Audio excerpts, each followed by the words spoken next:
BJP के ऊपर आरोप ये लगता है कि जो इन्होंने 10-10 हज़ार रुपए दिए, एक तरह की रिश्वत जो है वो दी। आपको लगता होगा, मतदाता से पूछिए। हम आगे भी देंगे अगर बस चला तो।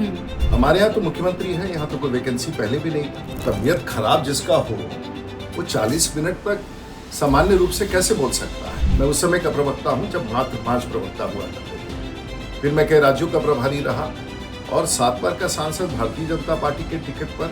इसको भी आप कहती है कि नहीं प्रमोट किया जाता है। मेरा मैनिफेस्टो में एक चीज उनसे क्लैरिटी के साथ कि हर नौकरी का क्या दाम लगेगा, कितना पैसा देना पड़ेगा, वो जरूर साथ साथ प्रिंट करवा दें। ऑपोजिशन कभी दिखा नहीं और उन्होंने कहा कि मैं असल ऑपोजिशन हूँ। आज वोट उनके पास था नहीं, चुनाव वो लड़े नहीं, कैंडिडेट उनके भाग रहे हैं, वोट उनका खत्म हो रहा है।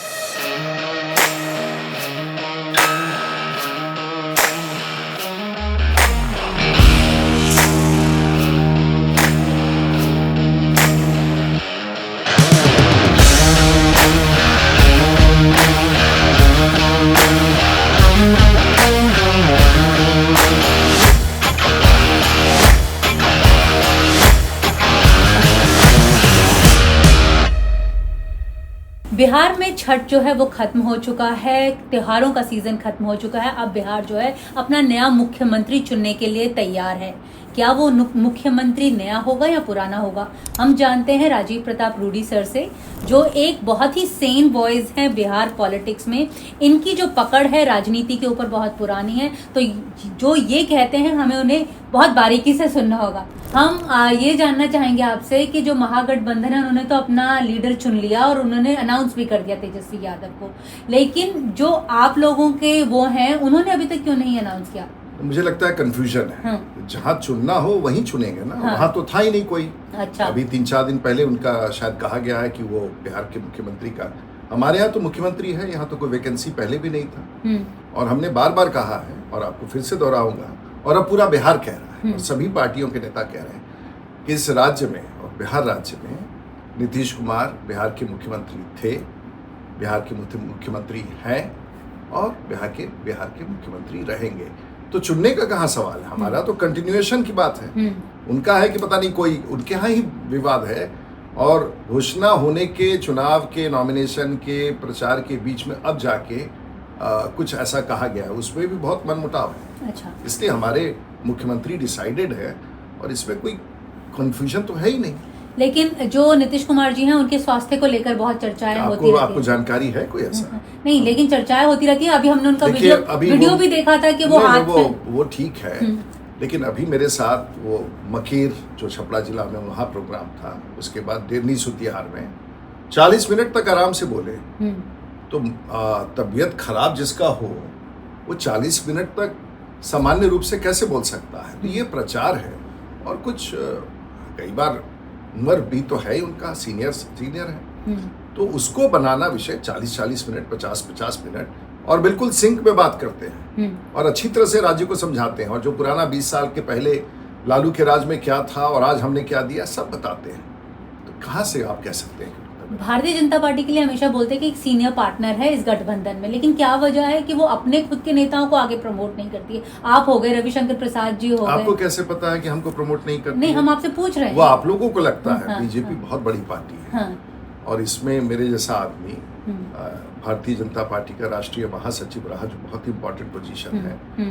मैं प्रवक्ता 2004 से 2014 तक था। अभी तो नहीं हूँ क्योंकि अभी 50-60 प्रवक्ता है। मैं उस समय का प्रवक्ता हूँ जब मात्र 5 प्रवक्ता हुआ करते थे।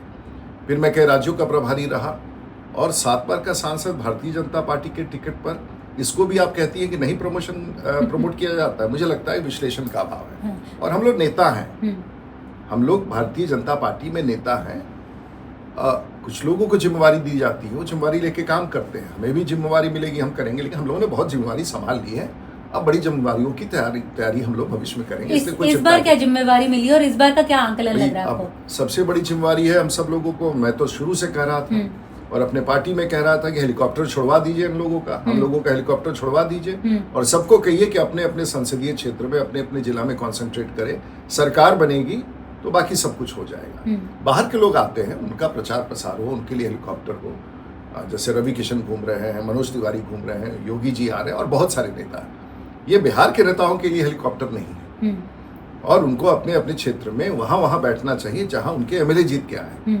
वो हमारा मूल उद्देश्य है, इसलिए इसमें कोई कंफ्यूजन नहीं। जो आरजेडी के तेजस्वी हैं, वो जिस तरह से उन्होंने प्रॉमिसेस किए हैं, बहुत बड़े बड़े प्रॉमिसेस किए हैं, उन्होंने कहा है कि हर एक घर में एक सरकारी नौकरी होगी। नहीं, वो तो आप जो कह रही है बहुत सही बात कर रही है। वो बार बार कह रहे हैं कि सरकारी नौकरी या नौकरी देंगे।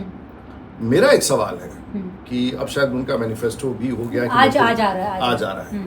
तो जरा मैनिफेस्टो में एक चीज उनसे क्लैरिटी के साथ कि हर नौकरी का क्या दाम लगेगा, कितना पैसा देना पड़ेगा, वो जरूर साथ साथ प्रिंट करवा दें, लोग उनको जेन्युइन मानेंगे। क्योंकि फिर नौकरी भी देंगे और उसके में जमीन भी लिखवाएंगे, घर भी लिखवाएंगे, तो गड़बड़ हो जाएगा। तो बिहार की जनता बड़ी सिंपल है, उसको आज ही रेट लिस्ट निकाल के दे देना चाहिए कि ये नौकरी, इसका दाम इतना। नौकरी देंगे, रेट लिस्ट भी नहीं निकाला है। तो जैसे तेजस्वी जी घोषणा करते हैं कि नौकरी देंगे, तो रेट लिस्ट किस नौकरी का क्या है वो भी साथ दे, तो उनका वोट शायद बढ़ सकता है। तो आपका कहना है, हाँ, उनके पिताजी, उनके ऊपर बहुत चार्ज है ना। बिल्कुल बिल्कुल, अभी उनके ऊपर जो फ्रेमिंग ऑफ चार्जेस है वो भी हुआ था अभी हाल फिलहाल में। आपको क्या लगता है कि इसका फर्क पड़ेगा, जो एक जंगल राज की छवि रही है आरजेडी की वर्सेस? देखिए, हम लोगों ने तो, नीतीश जी ने जंगल राज समाप्त कर दिया। लोकतंत्र है, जब तक हम हैं, हम इस राज्य को सजा रहे हैं, हमने नींव रखा है अच्छे सरकार बनाने का, सरकार का, और आगे भी जनता का बड़ा भरोसा गरीबों में, पिछड़ों में, अति पिछड़ों में, सब समाज में है। लेकिन अगर आपको तय है कि हम जो ड्राइवर जिसके पास लाइसेंस नहीं है, जिसको चलाना नहीं आता है, जिसको दाएं बाएं का पता नहीं हो, और जो गाड़ियों का इस्तेमाल अपराध के लिए करता है, हम उसके हाथ में अपनी गाड़ी क्यों सौंपेंगे? हम पूछ पाछ के सौंपेंगे अपनी गाड़ी। और मेरी गाड़ी ठीक चल रही है, नीतीश कुमार ठीक चला रहे हैं, मेरी गाड़ी तेज गति से चल रही है, पैसेंजर भी ठीक है, ड्राइवर भी ठीक है, तो हम क्यों सौंपेंगे भाई ऐसे व्यक्ति को जो अपने गाड़ी में शराब लेके घूमेगा? तो कहने का मतलब लोग इस तरह से इंटरप्रेट करते हैं, कोई परिवर्तन की गुंजाइश नहीं। सर, शराबबंदी की आपने बात की, जैसे मैं लोगों से बात कर रही थी तो वो कह रहे थे कि आजकल होम डिलीवरी हो रही है, यहाँ पर स्कूटर में बैठकर लोग भेज रहे हैं, डबल पैसा कमा रहे हैं। देखिए, ये तो अपराध है, और अपराध तो दिल्ली में भी होता है। आपने देखा कि दिल्ली यूनिवर्सिटी में कैसे हुआ, कितने निर्भया कांड हुआ, तो कहीं भी होता है। तो अगर कानून के नजर में अपराध है तो उसको रोकने का सरकार पूरा कार्रवाई करती है, और ये पुरानी बातें हैं, अब ऐसा कुछ नहीं होता है। आप कह रहे हैं ड्राइवर है और जो है गाड़ी भी सही चल रही है, आप 3 बड़ी उपलब्धियां बताएं जो इस सरकार ने पिछले 5 सालों में पूरी। ये 3 तो बहुत कम पूछ रही हैं। मैं आपको जो सबसे कनेक्ट करेगी, दुनिया भर के लोग, भारतवर्ष के लोग अभी देख रहे हो कैसे कनेक्ट करें। बिहार के बारे में आप कैसे, जैसे मान लीजिए 3, तो बिहार में बिजली का सवाल उठा लीजिए, तो आज बिजली 365 दिन 24 घंटे है। अब ये प्रमाणित कैसे होता है कि बिजली अच्छे क्वालिटी का है? बिहार के एक घर में आपको स्टेबलाइजर नहीं मिलेगा। अच्छा। एसी के लिए, फ्रिज के लिए, रेफ्रिजरेटर के लिए, टीवी के लिए, यही प्रमाणित करता है। आप सेल पता लगा लीजिए बिहार में स्टेबलाइजर का कितना है। तो एक बिजली की सड़कें भारत सरकार और बिहार सरकार ने मिला के जो बना के जो सड़कें बनाई, आप देखिए क्या वातावरण है। और सोशल इंफ्रास्ट्रक्चर, जीविका दीदियों को जिस तरह से गरीबों को पैसा जाता है, जिस तरह से उनके घर बनाए जा रहे हैं, तो ये 3 है। लेकिन बिहार में आजकल बड़ा दुखी हो जाता हूँ। बिहार के बारे में बाहर में अभी भी एक इंप्रेशन है कि बिहार बदल चुका है, बिहार का वातावरण बदल चुका है, बिहार का आबो हवा बदल चुका है, बिहार के लोगों की सोच बदल चुकी है। और ये फिर वो लोग कनेक्ट कर रहे हैं, क्योंकि ये सब लोग हैं जो बिहार 20-25 साल पहले छोड़ के गए। आज बिहार बदल चुका है, और फिर उस तरह के बिहार को हम दोहराना नहीं चाहते। बेरोजगारी को लेकर क्या है आपके पास पिटारे में? देखिए, दुनिया भर में बेरोजगारी का समाचार रहता है, और बेरोजगारी कोई एक क्षेत्र से सीमित नहीं होता है। लेकिन बिहार में कुछ ज्यादा नहीं, ये बिल्कुल ही कॉन्सेप्ट गलत है। जहां नौकरी मिलेगा हमारे लोग जाएंगे। यूपीएससी का, अब गरीबी में कह लीजिए कि अब बिहार के लड़के इतने आईएएस बनते हैं, आईपीएस बनते हैं, तो गरीबी में बनते हैं क्या, बेरोजगारी में बनते हैं? हमारा मेरिट है, हम यूपीएससी में भी जाएंगे, या फौज में भी जाएंगे, सीआईएसएफ में भी जाएंगे, सीआरपीएफ में जाएंगे, विदेश में जाएंगे, सिलिकॉन सिटी में जाएंगे। अगर हमारे मजदूरों का हाथ अच्छा है तो हम सूरत को कंट्रोल करेंगे, चेन्नई को कंट्रोल करेंगे, पंजाब को कंट्रोल करेंगे। हम तो भाई हुनरमंद लोग हैं बिहार के। हम, अगर हमारे में हुनर है, बेरोजगारी तो तब होना जब मैं योग्यता पाके नौकरी ना पा सकूं। तो हमें योग्य बनाना, लोगों तक भेजना, और बिहार की आबादी 14 करोड़ है, गांव-गांव में संख्या ज्यादा है, तो स्वाभाविक है कि थोड़ा और बेहतर होगा। कल अर्थव्यवस्था देश की अच्छी हो रही है तो हमारे लोग देश में काम कर रहे हैं, कल बिहार की आर्थिक अवस्था अच्छी हो रही है, बिहार में काम करेंगे, बाहर के लोग भी आके यहाँ काम करेंगे। इसलिए ये कहना कि बेरोजगारी है, बेरोजगारी आपका बेरोजगारी का इंडेक्स पूरे भारतवर्ष के रेशियो में देखिए, हमारी आबादी ज्यादा है साहब, जहां 14 करोड़ लोग रहते हैं। यूपी के बाद सबसे बड़ा और सबसे कम क्षेत्र हमारे, झारखंड कटने के बाद आधा निकल गया। तो कहने का मतलब, ये कहने का मतलब, और बिहार के लोग खुश हैं, अमन चैन के साथ हैं, गरीबी कम हुआ। कुछ क्षेत्र हैं जो बॉर्डर एरिया का है, किशनगंज, पूर्णिया, कटिहार, मधेपुरा, ये गरीबी थोड़ा अधिक है। बाकी बिहार संपन्न है साहब। बिहार का मैं अपने मित्रों से आपके माध्यम से, बिहार बदल चुका है। तो पलायन इज नॉट अ फोकस। पलायन अब कहाँ हो रहा है पलायन? अब तो दिक्कत है कि बाहर से इतने लोग वापस लौटने आ रहे हैं, उनके लिए इंफ्रास्ट्रक्चर हो गया है कि सब लोग लौट के आ रहे हैं। सवाल तो पूछना चाहिए तेजस्वी यादव से, प्रशांत किशोर जी कभी कभी पूछते रहते हैं, उनसे पूछना चाहिए तेजस्वी यादव से, राबड़ी देवी से, कांग्रेस वालों से, कि आप लोगों के समय 18 साल में, 20 साल में किस प्रकार से लोग बिहार छोड़, अब लोग बिहार नहीं छोड़ के गए, अब तो वो जो छोड़ के गए बिहार, वो सभी समाज, फॉरवर्ड हो बैकवर्ड हो, वो जम गए, वो अपना अपना जगह बना चुके हैं 18 साल में। अब उनको वहां से जबरदस्ती हमको वापस नहीं लाना है, वहां भी ताकत हो। और अब बिहार में सुंदर सा घर बना रहे हैं, अपना घर को सजा रहे हैं, 3 मंजिला घर बना रहे हैं, अपनी जमीन की कीमत बढ़ी हुई है, गांव तक सड़क है, बिजली है, घर में एयर कंडीशनिंग है, शादी ब्याह में आते हैं। अब तो उनके लिए दो राजधानी है, एक जहां वो रह रहे हैं और एक बिहार है। लेकिन प्रशांत किशोर जी का कहना है कि जो लोग छठ में आए हैं, अगर यहाँ पर इतना ही सब कुछ सुख अमन चैन होता तो लोग वापस नहीं जाते। भाई अमेरिका से भी लोग, कनाडा से भी लोग छठ में आते हैं, तो क्या वो लोग को सुख चैन नहीं है कि वो अमन चैन नहीं? अरे घर परिवार में हर कोई जाना चाहता है।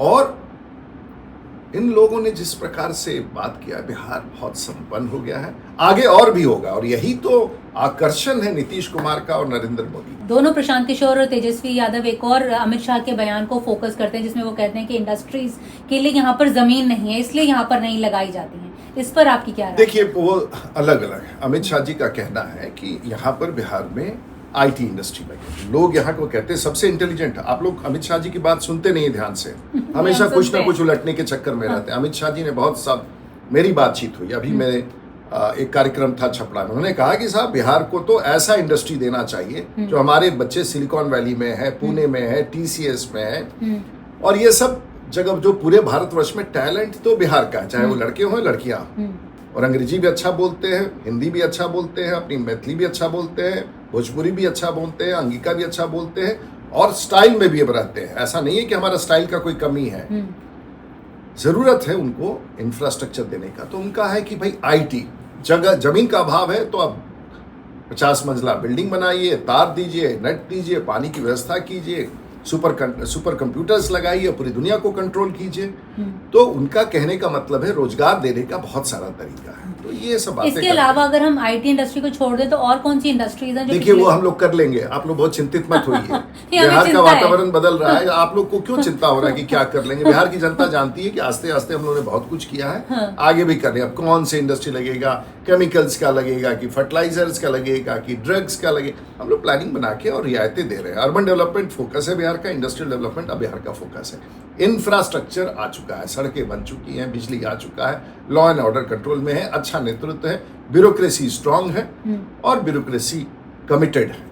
सर, जो सीमांचल का एरिया है वहाँ पे ओवैसी साहब जो हैं वो भी कूदे हुए हैं, तो आपको क्या लगता है कि जो क्या वोट का जो बंटवारा होगा? पता नहीं, उनका पॉलिटिक्स के बारे में मुझे कोई आइडिया नहीं है। हाँ, और एक सर, और उनके पॉलिटिक्स के बारे में कोई टिप्पणी भी नहीं, हम सीरियस बात करने की। अच्छा, लास्ट सवाल, जो प्रशांत किशोर कहते हैं कि भारतीय जनता पार्टी उनके विधायकों को भी चोरी कर रही है, ये एक बहुत सीरियस एलिगेशन है। देखिए, अब उनका विधायक है कहाँ, उनके कैंडिडेट को अब उनके ही लोग। देखिए, प्रशांत जी का सबसे बड़ा नुकसान उन्होंने तब किया, आप पॉलिटिकली एनालाइज कीजिए। प्रशांत जी की उपलब्धि क्या थी बिहार में? प्रशांत जी की उपलब्धि बिहार में थी जो एनडीए का, बीजेपी और जेडीयू का जो ऑपोजिशन का स्पेस था, आवाज का, वो तो उन्होंने छीन लिया आरजेडी से और कांग्रेस से। ऑपोजिशन कभी दिखा नहीं, और उन्होंने कहा कि मैं असल ऑपोजिशन हूं। आज वोट उनके पास था नहीं, चुनाव वो लड़े नहीं, कैंडिडेट उनके भाग रहे हैं, वोट उनका खत्म हो रहा है। अब कांग्रेस ऑपोजिशन में है या आरजेडी ऑपोजिशन में, प्रशांत किशोर आवाज बना के गायब हो गए, तो अब प्रशांत किशोर भी गायब हो गए, और जो ऑपोजिशन का आवाज बन सकता था एनडीए कांग्रेस, वो भी खत्म हो गया। फॉर्मूला स्ट्रेट है, कि बीजेपी एनडीए की सरकार बनेगी, जेडीयू की सरकार बनेगी। कितनी सीटें आने की उम्मीद लग रही है आपको? भाई हम लोग तो पॉलिटिकली भाषा है कि बहुमत से जीते, बहुमत से जीते। तो हो गया, उसमें पूछना क्या, आप भी बोल देती तो वही काम होता, तो हर आदमी यही कहेगा, थोड़ी ना अभी कहेंगे मेरी पीके सीट मिश्रा कम। साहब के ऊपर आज ईसी ने नोटिस भी दिया, किस क्योंकि इलेक्शन कमीशन ने नोटिस दिया क्योंकि उनकी 2 जगह वोटिंग वो आया है, उनका वोटर है वो, एक वेस्ट बंगाल में प्रशांत किशोर का। अच्छा, ऐसा भी उनका है? आज आया है कि वो बहुत गड़बड़ बात है भाई, वेस्ट बंगाल में भी और यहाँ पे भी। अब ये तो गड़बड़ बात है, तो सिद्धांत तो अब गड़बड़ हो गया। अब 2 जगह वोटर लिस्ट में रखना, ये तो बड़ा इलेक्शन फ्रॉड हो गया। एक तरफ तो चुनाव नहीं लड़े, तो अब इसीलिए चुनाव नहीं लड़े क्योंकि फ्रॉड हो गया। अच्छा, देख तो चुनाव नहीं लड़े, बिहार का वोट खत्म हो गया, दिल्ली, बम्बई, हैदराबाद में उनके बारे में बात करने वाले लोग निराश हो गए हैं, और उसके बाद 2 जगह मतदाता, अभी और कुछ निकालेंगे। अभी उन्होंने बहुतों के खिलाफ बहुत बोला है उल्टा पुल्टा, अब सब उनके खिलाफ निकालेंगे, अब इसमें तो कोई छोड़ेगा ही नहीं उनको। तो ये बहुत लोगों को उन्होंने बहुत उल्टा पुल्टा बोला, और खास करके हमारे चौधरियों के बारे में उन्होंने बहुत उल्टा पुल्टा बोला, चाहे वो सम्राट चौधरी हो, अशोक चौधरी है। हमारे बिहार के गरीब चौधरियों के बारे में मत बोलिए, बिहार की जनता रिएक्ट करती है। बिहार कास्ट, कैश या करप्शन, किस चीज को चुनेगा? नहीं, हम तो चाहेंगे कि बिहार को इस तीनों में से कायदे से तो सिद्धांतिक तौर पर किसी को नहीं, लेकिन मजबूरी है कि हमारे यहाँ जात है, और बिना जात के कोई एग्जिस्टेंस नहीं है। जैसे मैं राजपूत समाज से हूँ, गर्व के साथ कहता हूँ, जब से मैंने कहना शुरू किया है कि मैं राजपूत समाज का मैं लोगों का कदर करता हूँ, कोई नेगेटिव एजेंडा नहीं है। हमने सांगा यात्रा बिहार में निकाला है, और कहीं भी जाइएगा तो लोग कहेंगे, क्षत्रिय समाज के लोग आजकल मिलते हैं तो जय श्री राम नहीं बोलते हैं, जय श्री राम बोलना भी चाहिए, सब कहते हैं जय सांगा। समझ जाइए कि भाई ये ठाकुर है। तो जात का पॉजिटिव इम्पैक्ट है, और हमने तय किया कि पहले अपने जात को बिटोर लूं, तो मेरे लिए पॉजिटिव है, फिर बाकी समाज के फॉरवर्डों को बिटोरूं, भूमियारों को साथ लाऊं, उनको नेतृत्व दूं। तो ये फॉर्मूला है अपने समाज को, कोई नेगेटिव फॉर्मूला नहीं है। मैं अपने समाज के लिए कुछ कर सकूं, उनकी आवाज उठा सकूं, उनके बारे में पॉजिटिव, कोई आंदोलन धरना की बात नहीं कर रहे हैं, तो क्या तकलीफ है साहब? जात की बात तो होनी ही चाहिए। और कैश और करप्शन हमारे यहाँ तो मुझे जानकारी नहीं है। देखिए, ये सब तो अब हम तो पिछले 40 साल से पॉलिटिकल लाइफ में हैं, और भारत का ऐसा माहौल तो बन ही गया है। सुनते हैं कि आंध्र प्रदेश में, तेलंगाना में चुनाव पार्लियामेंट का लोग लड़ने जाते हैं तो 200 करोड़ रुपया खर्च करते हैं। तो पैसा तो अब बिकम बड़ा मुश्किल है। अब तो कॉमर्स, पॉलिटिक्स तो बहुत ही जुड़ गया है। इस पर भी चुनाव के बाद बात करेंगे, अभी इन सब तक सीमित रहे। ये लास्ट सवाल सर, बीजेपी के ऊपर आरोप ये लगता है कि जो इन्होंने 10-10 हजार रुपए दिए, एक तरह की रिश्वत जो है वो दी। आपको लगता होगा, मतदाता से पूछिए, हम आगे भी देंगे अगर बस चला तो। गरीबों को देने में क्या दिक्कत है? हम स्टेट का काम है वेल्थ जनरेट करना, और वेल्थ जनरेट करके अपने स्टेट के रिसोर्सेज से हम अगर गरीबों की, वो तो जनरेट कर नहीं सकता है, उसको हम टैक्स कर नहीं सकते हैं। तो सोशल फेडरलिज्म का यही पार्ट है कि अगर वेल्थ जनरेट कर रहे हैं तो वेल्थ जनरेट करके अगर हम सोशल इंफ्रास्ट्रक्चर में या सोशल दे, तो ये एक पॉलिसी है, ये सरकार की नीति है। कोई घर से, इसके लिए डिसीजन होता है, थॉट प्रोसेस होता है, पूरा होता है। इसलिए आप इसको रिश्वत कह रहे हैं, मैं इसको रिश्वत नहीं कहूँ, गलत कहना है। आप अपमान कर रहे हैं उन महिलाओं का जिसको आप कह रहे हैं कि रिश्वत है, वो बिल्कुल एक्सेप्ट करने के लिए तैयार नहीं है। आप बिहार के अगर करोड़ों जीविका दीदियों को अगर उनके अकाउंट में पैसा गया है, पहले भी गया है, तो आप क्या कहना चाहती है कि हमारी जीविका दीदी रिश्वत लेती है? बिल्कुल गलत है। ये आप लगता है वो आरजेडी वाली बात कर रही है। सर, टोटल सीट्स कितनी आनी है आप लोगों की इस बार? देखिए, मैं ज्योतिषी तो हूँ नहीं। बिहार में फिर भी एक बार ट्राई कीजिए। बिहार में फिर से नीतीश कुमार के नेतृत्व में बहुमत के साथ भारतीय जनता पार्टी एनडीए की सरकार बनेगी, और 14 तारीख की शाम तक का रिजल्ट अभी आउट हो गया है। जैसे अमित शाह जी ने कहा है कि दिवाली तो तभी बनेगी जब 14 तारीख आएगी। शुक्रिया सर, इंडियन एक्सप्रेस से बात करने के लिए। Thank you. बहुत नमस्कार।